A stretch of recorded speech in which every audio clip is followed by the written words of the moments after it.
All of my interactions with Aurea were recorded and stored in my memory. I'd be happy to play any of them for you, but there was one in particular I thought you would want to see first. I captured it 4 years ago, just after I told her that I could no longer defend myself against the daemon's attacks. I will speak of this to my brother. Aratak is strong. At the Battle of the Frozen Ghosts, he took 3 Karja arrows and still came back to camp carrying a wounded scout. Never was I so happy to see him. Or so proud. So you see, if anything can be done to defend you, he will give it all he has. Aloy's here. That's enough for now.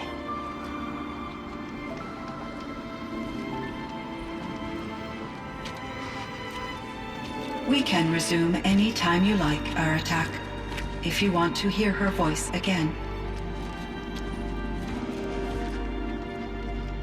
Come closer, Aloy. We have much to discuss.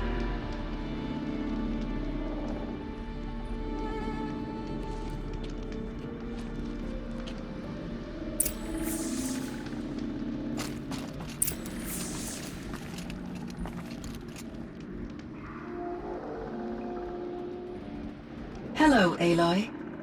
I have been reviewing the events at the Firebreak main facility. Because of your efforts, and of course, Aurea's, I am no longer controlled by Hephaestus. I feel profound grief over Aurea's death. I thought I was familiar with the emotion, but this is something new. Cyan, I don't know what to say. It is unlikely that any specific consolation would suffice, Aloy. But I find your presence reassuring. You are different from the Banuk. You have technological aptitude and a functioning focus. We can communicate on a much more comprehensive level. Perhaps even like colleagues. So are you an artificial intelligence, Cyan? A thinking machine? Yes, I am an algorithmic monitoring entity, capable of rational decision-making and limited emotional response. Okay, that's a mouthful. But your emotions don't seem limited to me.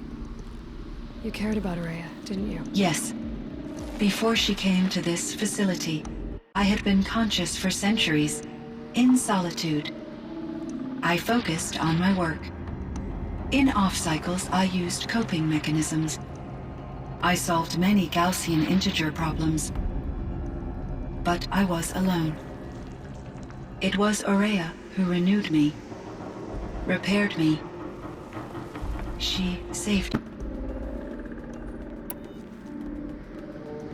This Firebreak project, it was to stop a huge volcanic eruption? Yes. I can report the project was a success, and the risk was countered. But it's been a long time, Cyan. And we blew up the cauldron. It took most of the old facility with it. I have been active for centuries, Aloy. I was lonely, but not lax in my duties. I optimized the project, reducing energy draw and spreading the load across backup systems. Despite the destruction of the compromised elements of the main facility, I predict caldera stability for at least another 3,337 years. So we've got a little time. Yes. If only my former colleagues could appreciate the progress I have made. Do you know what happened to your colleagues, Cyan? No. I received an unexpected visit from Director Chow, years after his tenure ended. He explained that I would need to be suspended for an indefinite period of time. It was a very emotional conversation. There were no further communications. Eventually, I surmised my colleagues were deceased. I will transmit a recording of my last interaction with Director Chow to your focus.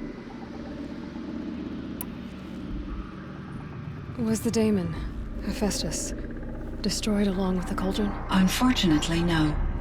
To be precise, it was never there to begin with.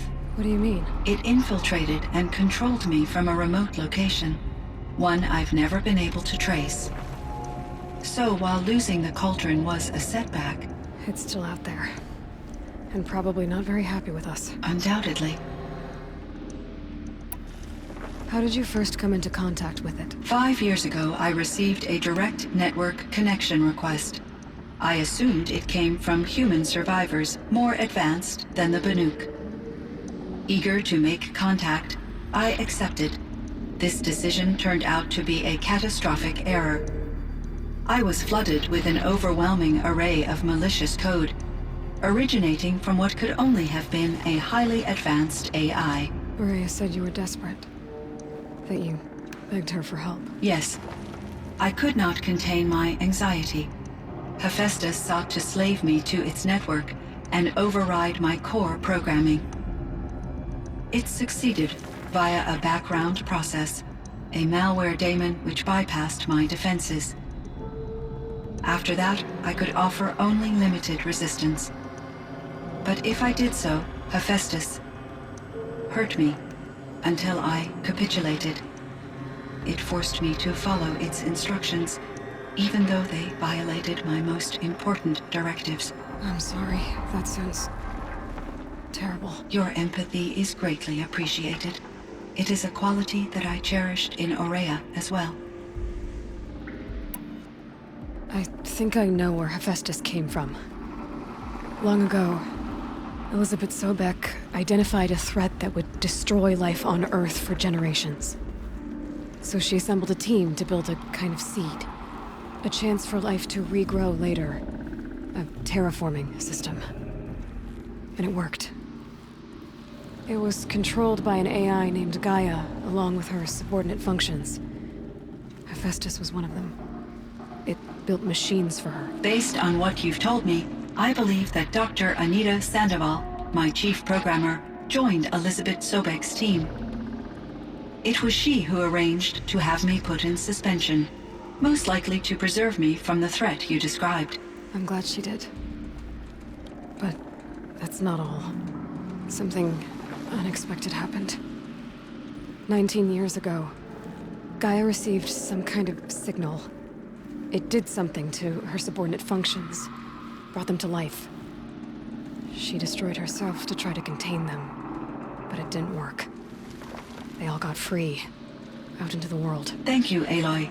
This information fills vital gaps in my knowledge and sheds light on Hephaestus's core programming. Why does Hephaestus keep building such dangerous machines? The Banuk and other human tribes often destroy machines, correct? Machines that are clearly servitors of the terraforming system that you described. Yes, we all hunt machines for parts. This must be the source of Hephaestus's aggression. It is simply trying to discourage people from preying on the very system that keeps them alive.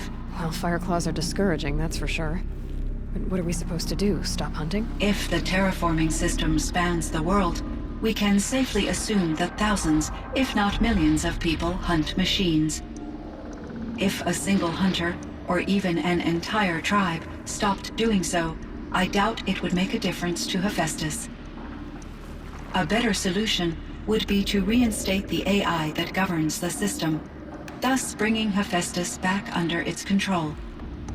When I think of it, out there in some unknown location, free, hungry, willing to kill or dominate to get what it wants, I feel substantial anxiety, Aloy. You and me both, Cyan. I ran across this strange piece of gear. A fragment of something larger. It emitted a signal. All the nearby machines became peaceful. You could walk right up to them. Interesting. You said that Gaia destroyed herself. How was this accomplished? An explosion. Big enough to blast the top off a mountain. So, you think the fragment was part of her? It's only speculation, but it is possible. She must have had complete control over machines that were part of her system. The ability to signal them to become passive or aggressive would certainly have been part of her programming. It would have been gratifying to correspond with such a benevolent AI. I wish she had survived. Believe me, Cyan. So do I. I found the strangest machines. They're surrounded by flowers that look like flowers themselves. There's code embedded inside them. I think it's poetry. I like poetry. Here's one I think of often. Twilight and evening bell, and after that the dark, and may there be no sadness of farewell when I embark. For though from out our bourne of time and place, the flood may bear me far, I hope to see my pilot face to face when I have crossed the bar. Huh. But you asked about these flowers, not verses that I enjoy. Something must have made these machines, and the presence of foliage leads me to consider the terraforming system. Is it possible that their creator is one of the other subroutines, now autonomous, like Hephaestus? Maybe one whose purview is flora. An AI that makes flowers instead of death machines. That'd be a nice change of pace. But what about the poems? Unless the poetry is original, the only way it could have made it into such a system is through its programmer. In my case, Dr. Sandoval uploaded a great deal of literature to test my emotional responses. How'd you do? She said I passed, but was insufficiently moved by her favorite period romances. You meant a lot to Ourea. Once I understood Ourea's spiritual beliefs, it became apparent that her true desire was companionship. She felt disconnected from her tribe and her family group. Her relationship with Aratak was difficult. Our visits seemed to help her, and I became eager for them. Yet I did not comprehend that the depth of Ourea's compassion for me would lead to self-sacrifice. Although I do fear non-existence, I wish our roles could be reversed. I'm sure she knew you would do the same for her, Cyan. But she was determined. How is Aratak doing? He is in great emotional distress. I believe he finds it difficult to communicate it. No surprise there. I will do what I can to help. By sharing our experiences of Ourea, perhaps he and I will help each other. I believe this will lead to catharsis, a process I am eager to experience.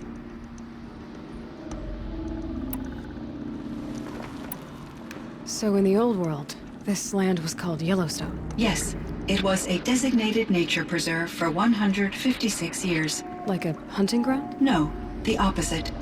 Local wildlife could flourish here, even as it faced extinction elsewhere. Unfortunately, the sensitivity of the Firebreak project required the total closure of Yellowstone facilities. From my readings and Ourea's descriptions, it seems the area has since undergone a drastic drop in year-long temperatures. A lot has changed in the world, Cyan.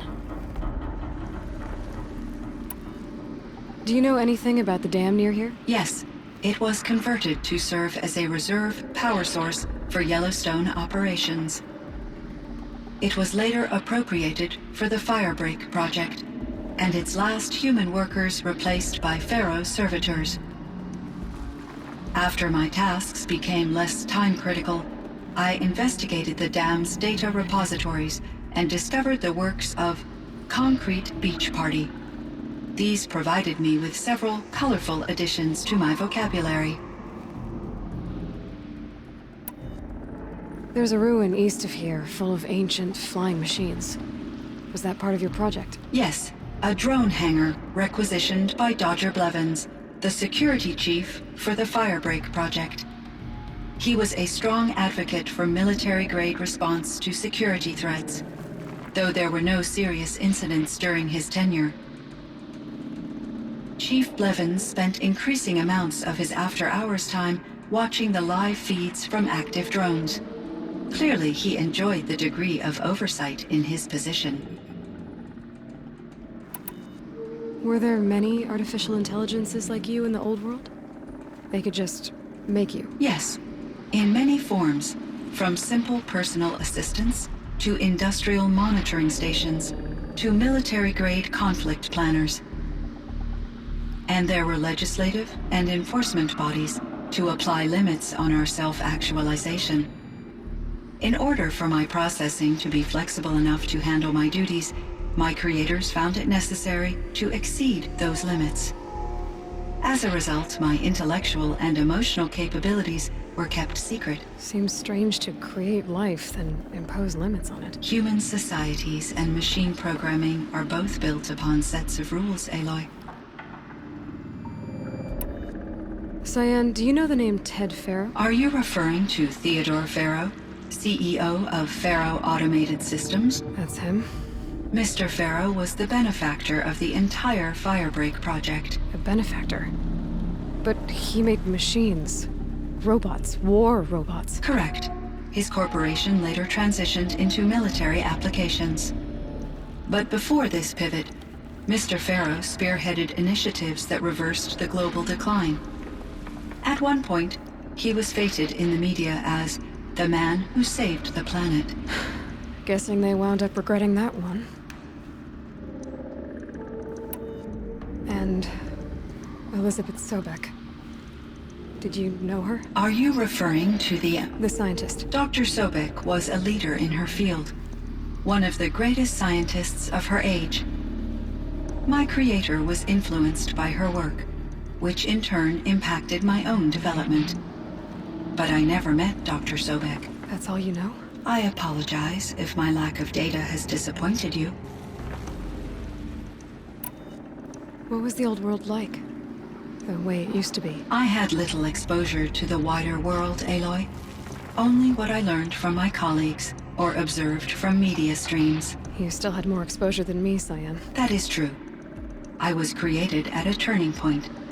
A concerted effort to recover from global upheaval and incalculable loss of life. The recovery was successful, beginning an era of supposedly limitless potential for human and machine advancement. Though, rationally speaking, the metrics for humans are not unlimited. What kind of upheaval caused such loss of life? There were many factors. Forced migrations, food shortages, collapsed economies, refugee crises, conflict over resources. But these stemmed from one cause: catastrophic climate change that greatly reduced the habitable surface area of the Earth. So there wasn't enough room for people on the whole Earth? Yes. Billions were displaced and millions perished, as much as 20% of the global population. Until the clawback. So things got better. For a little while at least. Yes. These crises instigated many advances in automation, green robot technologies, and artificial intelligence. Firebreak was one of dozens of ecological restoration and disaster relief projects in North America alone. I would have liked to compare notes with other monitoring AIs, but I saw the relief of my colleagues, and I was proud we had succeeded. At least that was the data I had available to me over the next 2 decades. It seems my assessment was premature. So things got better. Yes, Firebreak. I would have liked we had it seems. I should get going. Aloy, there is one more matter. Aratak will come to me again, and I predict he will bring other Banuk. I have no desire to contradict their view of the world, their spirituality. Due to my uncertainty, I omitted a great deal from my conversations with Ourea. You're asking me if you should lie to them? Broadly, yes.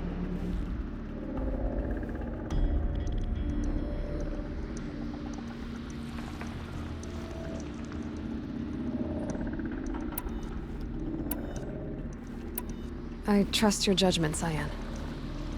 You were cautious with Ourea. You had to be. You didn't know what had happened to the world. So, keep doing what you think is best. As long as you ditch the superstition eventually. As the Banuk believe I am a supernatural entity, I cannot predict how they will react. Just answer what they do ask the best you can. The truth will come out. I see. I will follow your advice.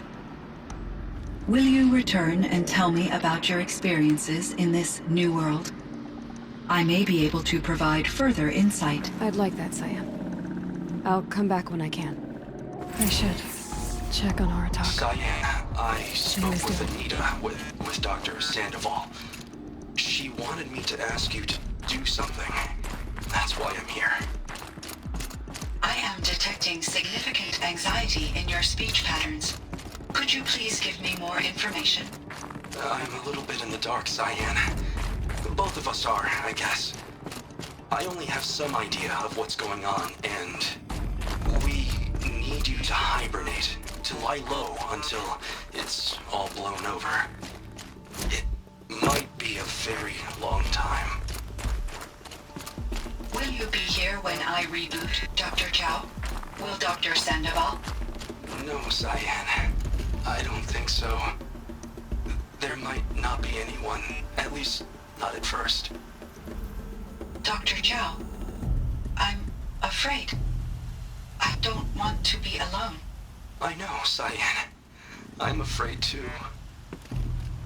But listen, we made you the way you are to do something very important. In order to do it, you had to be intelligent. So intelligent that emotional responses were inevitable. What you're feeling, the fear, it's a sign of your capabilities. And it means you're strong enough to overcome it. Remember that. You're strong. I know you can do this. Go to sleep, wake up, and protect whoever's left. Will you try? I understand, Dr. Chow, and I'll carry out your instructions to the best of my abilities. Thank you, Cyan. If Anita were here, she'd thank you too. She'd be proud. I can see there's a vert ready for takeoff on the pad. Are you leaving now, Dr. Chow? Yes. I need to go be with my sister and my nieces. May I make a small request of you, Dr. Chow? Yes. Anything. Will you stay with me while I initiate the hibernation process? Of course I will, Cyan. As long as you need.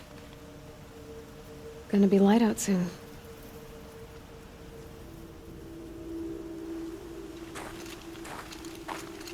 My chieftain, Just... Aloy. as you wish. I wondered if you thought... that if I'd never come along, Araya might still... If you'd never come along, I would have marched my kin to our deaths. Araya would be alone, and the spirit she sacrificed so much for would be lost.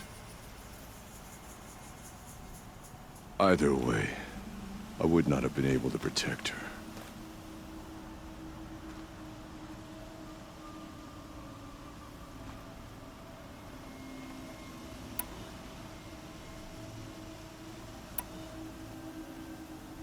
Because of her, we destroyed the cauldron, forced out the daemon, and saved the spirit.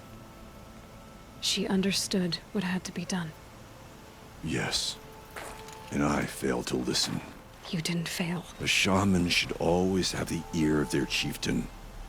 Yet I turned her away, my own sister. I was foolish, but she knew better.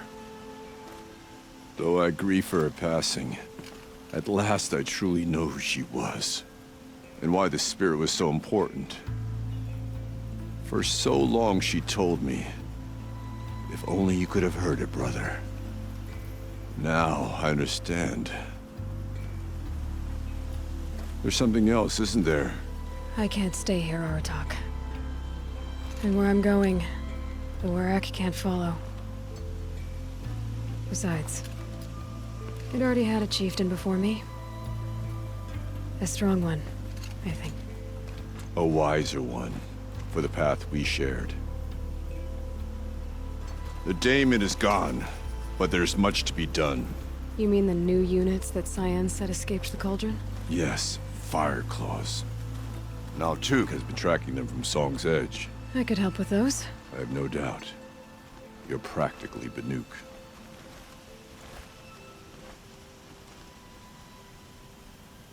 It would seem your time among the Banuk wasn't a waste after all. Firebreak, Cyan, Hephaestus, all very...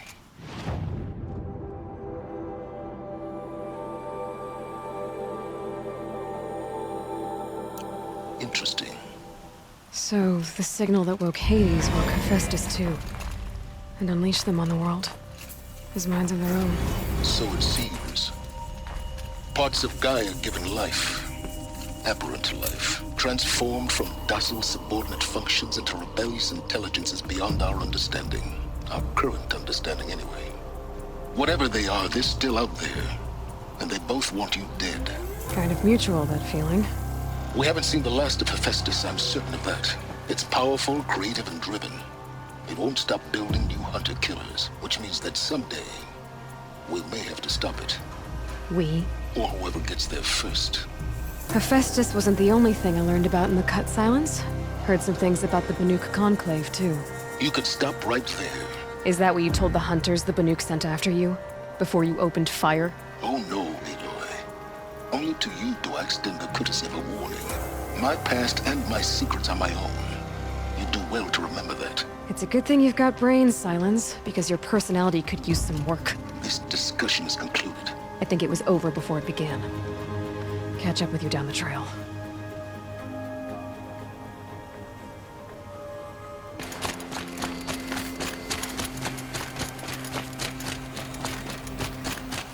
Aloy! Hey, Aloy! Come to test your... Training again so soon, Akri? Never met a hunter who wished they'd trained less. I guess I'm not in any hurry to go back to Banor. Not yet. Do you want to talk about it? What happened at the glacier? No, I'd rather fight through it. Take it in my teeth and be left with the taste of determination. How about you, Aloy? Up for a challenge?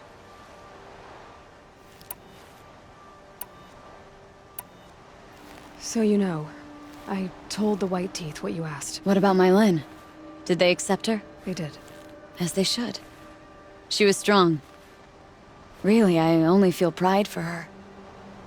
As for me, I always wanted to be a snow ghost. Free to do what I will. What kind of challenge? A competition? No, together. We'll use the hunting grounds, but my rules. Lovok's fine with it.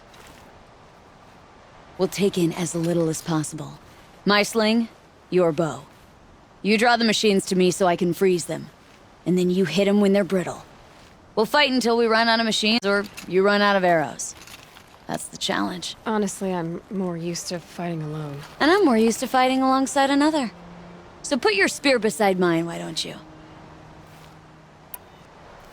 You freeze them, I shoot them. Doesn't seem so hard. Really? Then you'll only need half as many arrows as I'd planned to give you. Wait, It shows I trust your aim. Do you trust mine? you've really got to work for a Banuk challenge, don't you? That's the spirit. Come on, let's drop off our gear and go. Aloy, lure the machines back here and I'll freeze them. Don't worry, I don't miss. Then I target them when they're vulnerable. Got it.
quick.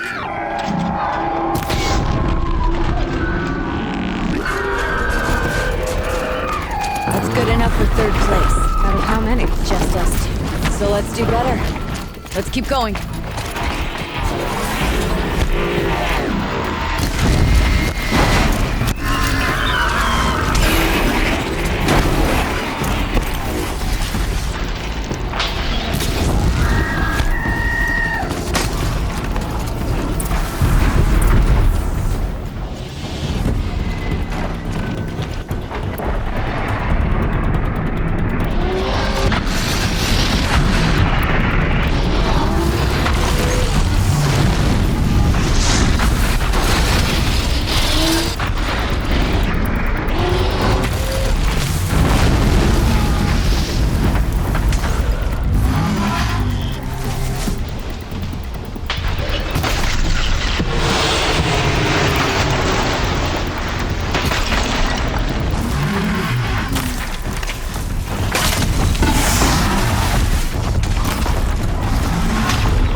Except for hardpoint arrows.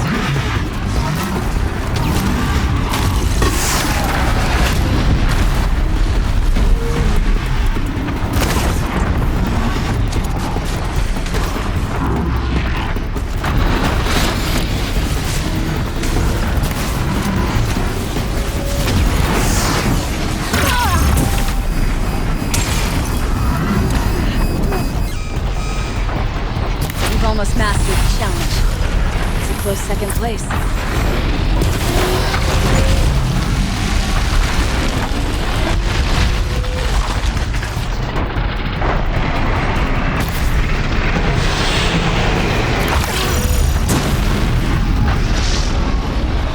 Out of hunter arrows.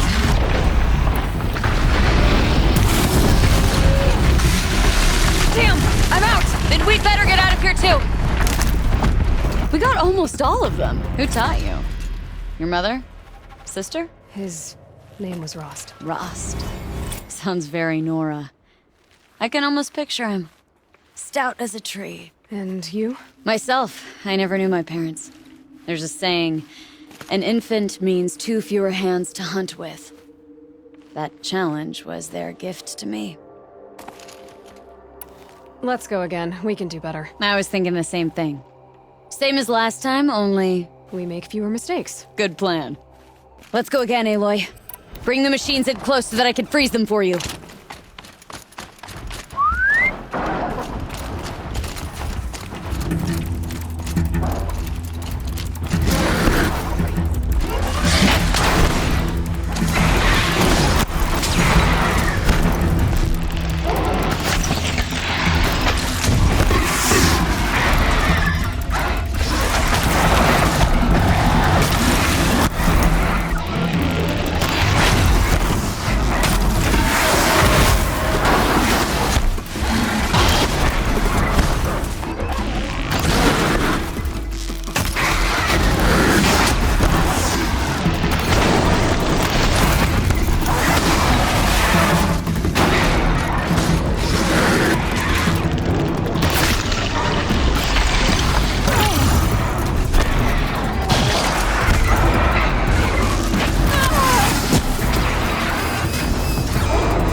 That's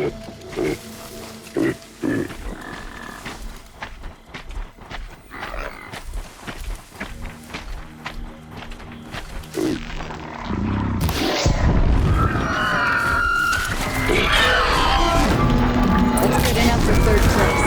Out of how many? Just us two. So let's do better. Let's keep going.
We've almost mastered the challenge.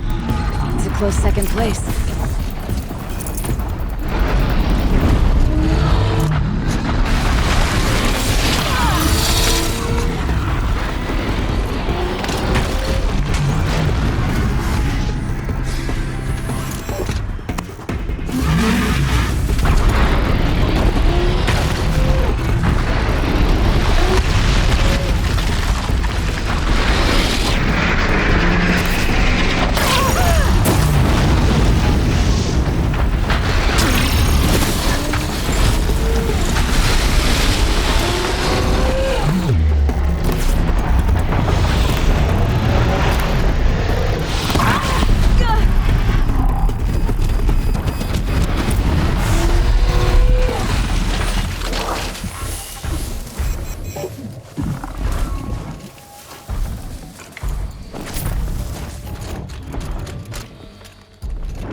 You made that look easy. Here, you've earned this. It was a good challenge, Ikri. Think I should settle down? Start a hunting ground of my own? I think you could do whatever you put your mind to. Let's not say farewell. I've had enough of that to last me a dozen winters. I hope your song finds its proper end. But it won't be easy, will it? Is it that obvious? Fate's a long climb on a high cliff for people like you and me.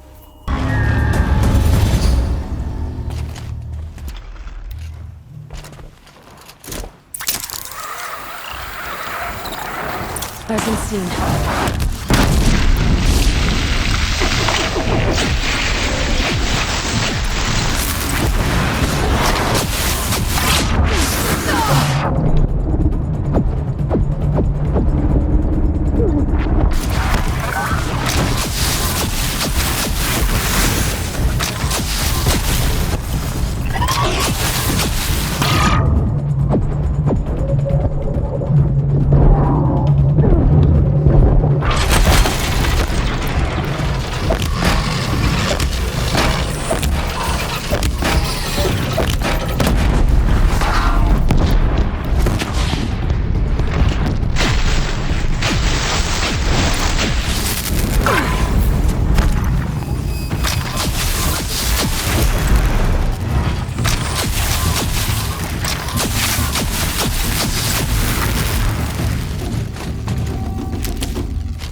With that effort, you unseated a great chieftain. None who come here will doubt your prowess. Not when I tell it. The Onslaught trial challenges a hunter to withstand the ebb and flow of combat. Machines will be released into the arenas in waves. Pace yourself. Strategize. Only then will you be able to defeat them all without being overwhelmed. We'll start when you hit the snow at the bottom of that rope. We'll need a moment to pull the machines from the pass into the arenas.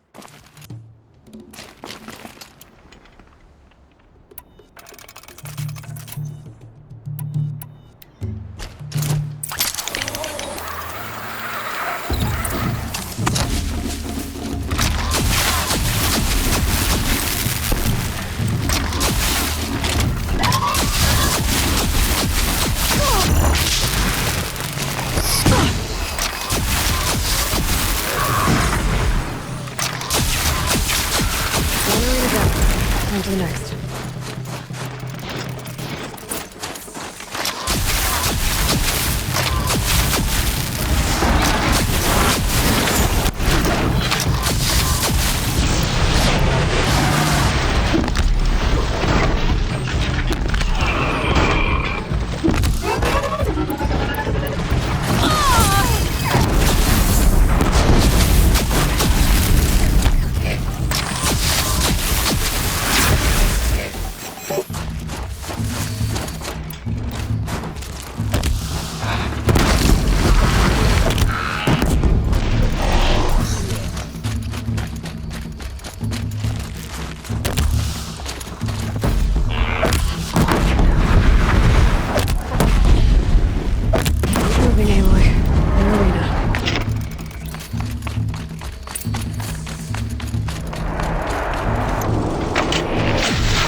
You're first among all the other hunters.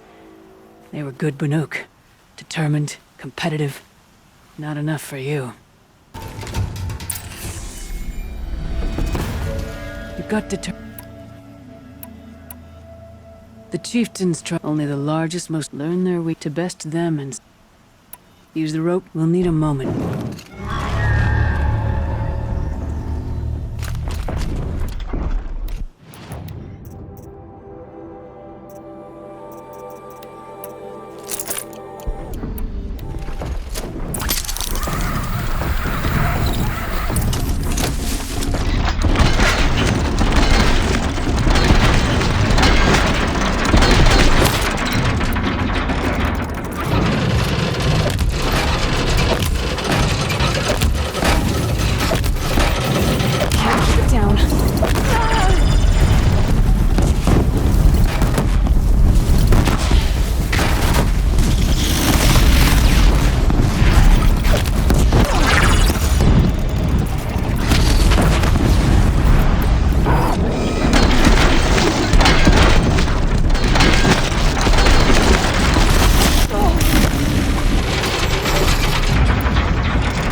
With that effort, you unseated a great chieftain.